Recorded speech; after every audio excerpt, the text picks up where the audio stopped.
Hai, perkenalkan nama saya Frani Lipan. Saya mahasiswi program studi ilmu keperawatan, Fakultas Keperawatan Universitas Pembangunan Indonesia Manado. Saat ini saya akan menjelaskan tentang Pancasila. Yang pertama, definisi dan konsep Pancasila. Secara etimologi dalam bahasa Sanskerta, Pancasila berasal dari kata panca dan sila. Panca artinya 5, sila atau shila yang berarti batu sendi atau dasar. Kata sila bisa juga berasal dari kata susila yang berarti tingkah laku yang baik. Jadi secara kebahasaan dapat disimpulkan bahwa Pancasila dapat berarti 5 batu sendi atau dasar, atau juga berarti 5 tingkah laku yang baik. Yang kedua, Pancasila dalam sejarah negara Republik Indonesia. Pancasila merupakan dasar resmi negara kebangsaan Indonesia sejak 18 Agustus 1945. Hal ini terjadi karena pada waktu itulah Pancasila disahkan oleh PPKI, lembaga atau badan konstituante yang memiliki kewenangan dalam merumuskan dan mengesahkan dasar negara Indonesia merdeka. Pada awal era reformasi 1998, muncul anggapan bahwa Pancasila sudah tidak berlaku lagi karena sebagai produk resmi Orde Baru. Anggapan ini muncul karena pada zaman Orde Baru sosialisasi Pancasila dilakukan melalui penataan P4 yang syarat dengan nuansa doktrin yang memihak pada rezim yang berkuasa pada waktu itu. Yang ketiga, historis, sosiologis, yuridis, dan politis pendidikan Pancasila. Sumber historis Pancasila. Nilai-nilai Pancasila sudah ada dalam adat istiadat kebudayaan dan agama yang berkembang dalam kehidupan bangsa Indonesia sejak zaman kerajaan dahulu. Misalnya, sila ketuhanan sudah ada pada zaman dahulu, meskipun dalam praktik pemujaan yang beraneka ragam, tetapi pengakuan tentang adanya Tuhan sudah diakui. Dalam Encyclopedia of Philosophy disebutkan beberapa unsur yang ada dalam agama, seperti kepercayaan kepada kekuatan supranatural, perbedaan antara sakral dan yang profan, tindakan ritual pada objek sakral, sembahyang atau doa sebagai bentuk komunikasi kepada Tuhan, takjub sebagai perasaan keagamaan, tuntutan moral yang diyakini dari Tuhan, konsep hidup di dunia dihubungkan dengan Tuhan, kelompok sosial seagama yang seiman. Sumber sosiologis Pancasila. Nilai-nilai Pancasila, ketuhanan kemanusiaan, pemersatu kerakyatan, keadilan, secara sosiologis telah ada dalam masyarakat Indonesia sejak dahulu kala. Salah satu nilai yang dapat ditemukan dalam masyarakat Indonesia sejak zaman dahulu hingga sekarang adalah gotong royong. Misalnya, dapat dilihat bahwa kebiasaan bergotong royong baik berupa saling membantu antar tetangga maupun bekerja sama untuk keperluan umum di desa-desa. Kegiatan gotong royong itu dilakukan dengan semangat kekeluargaan sebagai cerminan dari sila keadilan sosial. Gotong royong juga mencerminkan pada sistem perpajakan di Indonesia. Hal ini disebabkan karena masyarakat secara bersama-sama mengumpulkan iuran melalui perpajakan yang dimaksud untuk pelaksanaan pembangunan. Sumber yuridis Pancasila. Negara Indonesia adalah negara hukum dan salah satu cirinya atau istilah yang bernuansa bersinonim yaitu pemerintah berdasarkan hukum atau rule of law. Pancasila sebagai dasar negara merupakan landasan dan sumber dalam membentuk dan menyelenggarakan negara hukum tersebut. Hal tersebut berarti pendekatan yuridis merupakan salah satu pendekatan utama dalam pengembangan atau pengayaan materi mata kuliah pendidikan Pancasila. Sumber politis Pancasila. Sebagaimana diketahui bahwa nilai-nilai dasar yang terkandung dalam Pancasila bersumber dan digali dari lokal wisdom atau budaya dan pengalaman bangsa Indonesia, termasuk pengalaman dalam berhubungan dengan bangsa-bangsa lain. Nilai-nilai Pancasila, misalnya nilai kerakyatan, dapat ditemukan dalam suasana kehidupan pedesaan yang pola kehidupannya bersama yang bersatu dan demokratis yang dijiwai oleh semangat kekeluargaan. Bagaimana tercermin dalam sila keempat, kerakyatan yang dipimpin oleh hikmat kebijaksanaan dalam permusyawaratan perwakilan. Semangat seperti ini diperlukan dalam mengambil keputusan yang mencerminkan musyawarah. Yang keempat, Pancasila sebagai dasar dan ideologi negara. Bentuk negara, sistem pemerintahan, dan tujuan negara seperti yang ingin diwujudkan, serta bagaimana jalan atau cara mewujudkan tujuan negara tersebut akan ditentukan oleh dasar negara yang dianut oleh negara yang bersangkutan.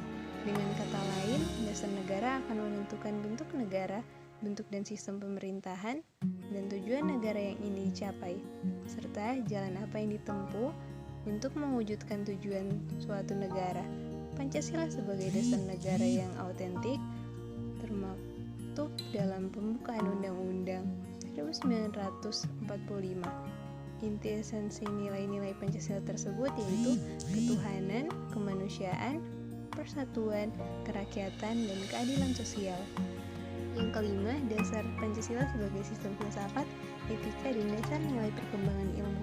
Pancasila sebagai sistem filsafat merupakan bahan renungan yang menunjukkan kesadaran para pendiri negara, termasuk Soekarno ketika menulis ide filosofis bangsa. Perenungan ini mengalir ke arah upaya untuk menemukan nilai-nilai filosofis yang menjadi identitas bangsa Indonesia. Perenungan yang berkembang dalam diskusi-diskusi sejak sidang BPUPKI sampai ke pengesahan Pancasila oleh PPKI termasuk salah satu momentum untuk menemukan Pancasila sebagai sistem filsafat. Etika berkaitan dengan kebiasaan hidup yang baik, tata cara hidup yang baik, baik pada diri sendiri maupun masyarakat. Kebiasaan hidup yang baik ini dianut dan diwariskan dari satu generasi ke generasi yang lain. Dalam artian ini, etika sama maknanya dengan moral. Etika dalam arti yang luas ialah ilmu yang membahas tentang kriteria baik dan buruk. Etika pada umumnya dimengerti sebagai pemikiran filosofis mengenai segala sesuatu yang dianggap baik atau buruk dalam perilaku masyarakat. Keseluruhan perilaku manusia dengan norma dan prinsip-prinsip yang mengatur itu kerap kali disebut moralitas atau etika. Pancasila sebagai dasar nilai pengembangan ilmu dapat mencakup pada beberapa jenis pemahaman. Pertama, bahwa setiap ilmu pengetahuan dan teknologi atau iptek yang dikembangkan di Indonesia haruslah tidak bertentangan dengan nilai-nilai yang terkandung dalam Pancasila. Kedua, bahwa setiap iptek yang dikembangkan di Indonesia harus menyertakan nilai-nilai Pancasila sebagai faktor internal perkembangan iptek itu sendiri. Ketiga, bahwa nilai-nilai Pancasila berperan sebagai rambu normatif bagi pengembangan iptek di Indonesia, artinya mampu mengendalikan iptek agar tidak keluar dari cara berpikir dan cara bertindak bangsa Indonesia. Keempat, bahwa setiap pengembangan iptek harus berakar dari budaya ideologi bangsa Indonesia sendiri atau yang lebih dikenal dengan istilah intergenerasi. Yang keenam, latar belakang lahirnya masa reformasi amandemen pertama, kedua, ketiga, dan Undang-Undang 1945, perubahan sistem ketatanegaraan NKRI setelah amandemen Undang-Undang 1945. Secara awal lahirnya reformasi merupakan suatu perubahan catatan kehidupan lama, catatan kehidupan baru yang lebih baik. Reformasi yang terjadi di Indonesia pada tahun 1998 merupakan suatu gerakan yang bertujuan untuk melakukan perubahan dan pembaruan, terutama perbaikan tata negara kehidupan dalam bidang politik, ekonomi, hukum, dan sosial. Dengan demikian, reformasi telah memiliki formulasi atau gagasan tentang tatanan kehidupan baru menuju terwujudnya Indonesia baru.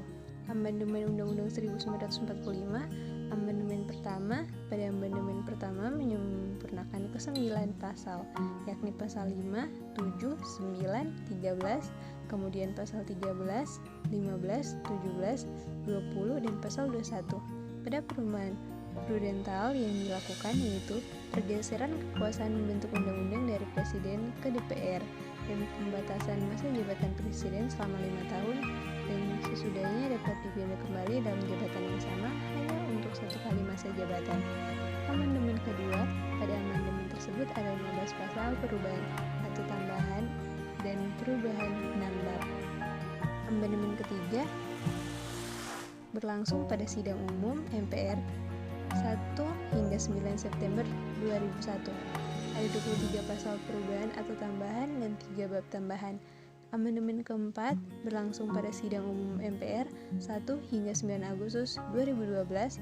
Ada 13 pasal, 3 pasal aturan peralihan, 2 pasal tambahan, dan perubahan 2 bab.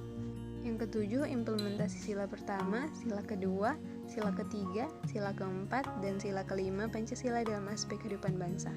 Sila pertama, semua orang berhak memeluk agama tanpa ada paksaan dari pihak lain, tidak boleh menistakan agama lain, dan menjunjung tinggi kerukunan umat beragama. Sila kedua, kemanusiaan yang adil dan beradab, di mana semua warga Indonesia memiliki hak yang sama dan memenuhi kesejahteraan kehidupan yang layak.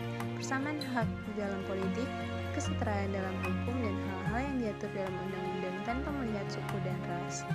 Sila ketiga, semua warga negara Indonesia tidak boleh melakukan aksi-aksi yang dapat memecahkan persatuan dan kesatuan negara Indonesia, seperti melakukan tindakan terorisme, intoleransi, gerakan separatis, dan hal-hal yang serupa. Sebagai warga negara yang baik, kita harus tetap menjaga keutuhan negara kita dengan menghindari hal-hal yang membuat negara kita terpecah belah.